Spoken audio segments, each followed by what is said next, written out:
नमस्कार दोस्तों, स्वागत है हमारे YouTube चैनल पे। फ्रेंड्स, आज हम लोग देखेंगे इलेक्ट्रोमैग्नेटिज्म के इम्पॉर्टेंट फार्मूले।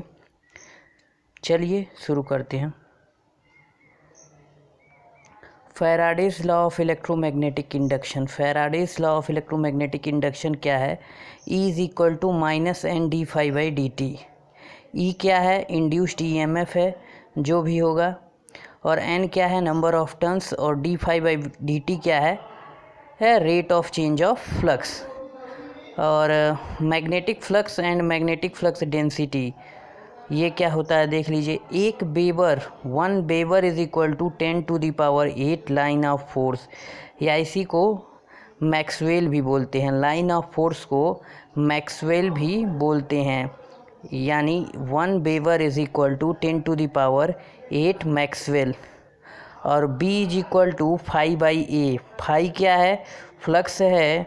और ए क्या है? एरिया है। और बी क्या है? Flux density. ठीक है, फाई का फ्लक्स का मात्रक होता है वेबर और एरिया का मात्रक होता है मीटर स्क्वायर। इस प्रकार जो है बी यानी फ्लक्स डेंसिटी का यूनिट हो गया वेबर पर मीटर स्क्वायर। इसी को टेस्ला भी बोलते हैं। चलिए, मैग्नेटिक फील्ड स्ट्रेंथ क्या होता है? H is equal to ampere turns upon length NI by L। और H की यूनिट क्या होती है? Ampere turn by metre, ampere turn per metre. Magnetomotive force यानी MMF is equal to NI। N मतलब नंबर ऑफ टर्न्स और I मतलब ampere current. तो देखिए, इसका यूनिट हो जाएगा MMF का एम्पियर टर्न्स। कभी कभी एम्पियर एक और यूनिट पूछा जाता है MMF का। एक और यूनिट MMF का होता है गिलबर्ट। इसको भी ऑप्शन में कभी कभी पूछ लिया जाता है। अब देखते हैं reluctance and permeance. S is equal to L upon mu A. ये S क्या है? S है रिलक्टेंस, L क्या है? लेंथ है, और ए क्या है? एरिया है, और म्यू क्या है? परमियाबिलिटी है। और mu is equal to mu not into mu R होता है। म्यू नॉट क्या है? ये है एब्सोल्यूट परमियाबिलिटी। और म्यू आर क्या है? Relative permeability.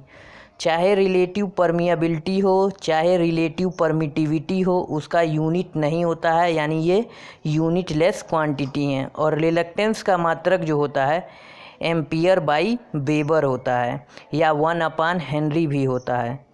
चलिए, अब देखिए परमियंस का उल्टा क्या होता है, या रेसिप्रोकल क्या होता है? रिलक्टेंस, या रिलक्टेंस का उल्टा परमियंस। इस तरह के भी क्वेश्चन पूछे जाते हैं। जैसे इम्पीडेंस का उल्टा क्या होता है? एडमिटेंस। रेसिस्टेंस का उल्टा क्या होता है? कंडक्टेंस। और रिएक्टेंस का उल्टा क्या होता है? ससेप्टेंस। इस तरह के क्वेश्चन पूछे जाते हैं। Permeability M is equal to mu is equal to B by H, मतलब that is B is equal to mu H। अब म्यू क्या? म्यू बराबर होता है mu not into mu R. तो म्यू नॉट जो है B by H in vacuum, और ये जो है एक बराबर होता है 4 pi into 10⁻⁻7 henry per metre. और म्यू यानी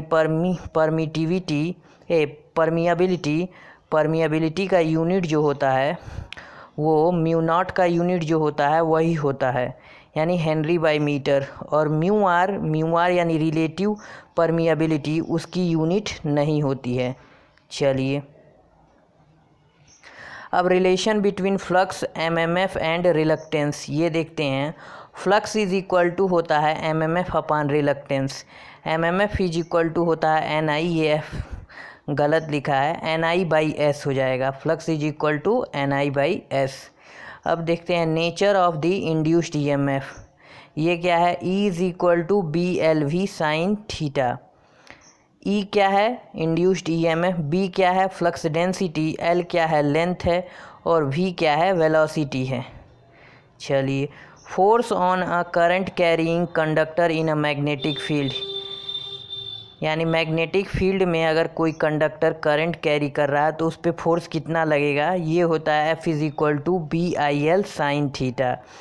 ठीक है, B मतलब फ्लक्स डेंसिटी, L मतलब I मतलब करंट और L मतलब लेंथ। और थीटा यहाँ क्या है, थीटा जो है करंट कैरिंग कंडक्टर, अगर मान लीजिए कोई करंट कैरिंग कंडक्टर है, अगर वो पैरेलल में है तो ये फोर्स जो हो जाएगा वो 0 हो जाएगा। और कब मैक्सिमम होगा, 90 डिग्री पे मैक्सिमम होगा और वो होगा BIL। चलिए अब देखते हैं self inductance. Self inductance L = N∅I।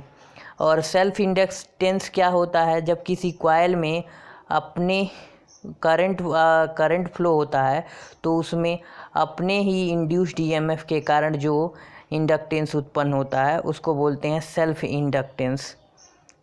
तो E = -LdI/dt।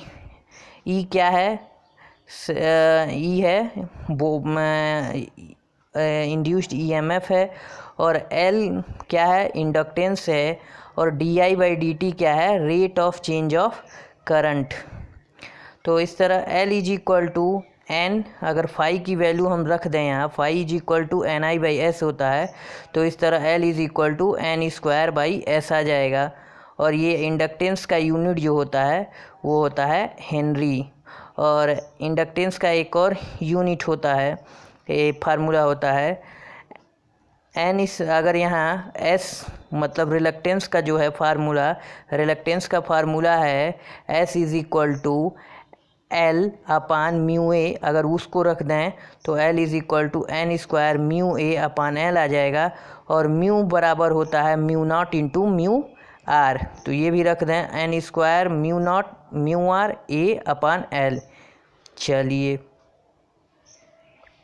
अब देखते हैं म्यूचुअली इंड्यूस्ड EMF। अगर मान लीजिए दो कॉइल हैं, अगर पहले वाले कॉइल में करंट फ्लो हो रहा है तो उसके अनुसार जो उसमें इंड्यूस्ड EMF होगा उसको बोलेंगे सेल्फ इंड्यूस्ड EMF। और अगर उस करंट के कारण दूसरे किसी अन्य कॉइल में EMF इंड्यूस्ड होता है तो उसको बोलते हैं म्यूचुअल इंड्यूस्ड EMF, जैसा कि ट्रांसफार्मर में होता है। M = N2 मतलब जो दूसरे वाला कॉइल है उसमें नंबर ऑफ टर्न्स, और φ2 मतलब फ्लक्स जितना होगा, और पहले वाले का करंट / I1 ये आता है, ये भी आता है, इसका भी यूनिट जो है हेनरी ही है। तो E2 = -dI1/dt। तो M = N2 φ2/I1, अगर और M = N2 K1 φ1/I1। चलिए अब देखिए M = K1 N1 N2/S। तो इस तरह अगर 1 है K1 = तो देखिए क्या हो जाएगा, M = N1/N2 N1 × N2/S हो जाएगा रिलक्टेंस। और अगर रिलक्टेंस का फार्मूला रख दें हम S = L/μA, तो देखिए ये फार्मूला हो जाएगा N1 × N2/L/μA। तो इस तरह N1 × N2 A μ/L, अगर म्यू बराबर μ0 × μr रख दिया जाए तो फार्मूला हो जाएगा N1 × N2 और A μ0 μr /L। तो इस तरह M = K2 N1 N2 /S, और इस प्रकार M = N1 N2 /S, K2 = 1। चलिए अब देखते हैं coefficient of coupling or magnetic coupling coefficient. ये क्या होता है, K = M / √L1 × L2। M क्या है, M जो है वो है म्यूचुअल इंडक्टेंस। L क्या है, पहले कॉइल में होने वाला इंड्यूस्ड होने वाला सेल्फ इंडक्टेंस, और L2 क्या है, दूसरे कॉइल में या दूसरे इंडक्टेंस में का सेल्फ इंडक्टेंस। अब देखिए energy stored in a magnetic field, magnetic field में कितना एनर्जी स्टोर्ड होता है, वो होता है E is equal to half LI square. L क्या है, L जो है सेल्फ इंडक्टेंस है और I क्या है, करंट है। तो फ्रेंड्स आज के लिए इतना ही। अगर ये वीडियो आपको अच्छा लगा हो, अगर इस टॉपिक के ऊपर और भी वीडियो इस तरह के आप चाहते हैं तो नीचे कमेंट में लिखिए और चैनल को सब्सक्राइब कीजिए। धन्यवाद।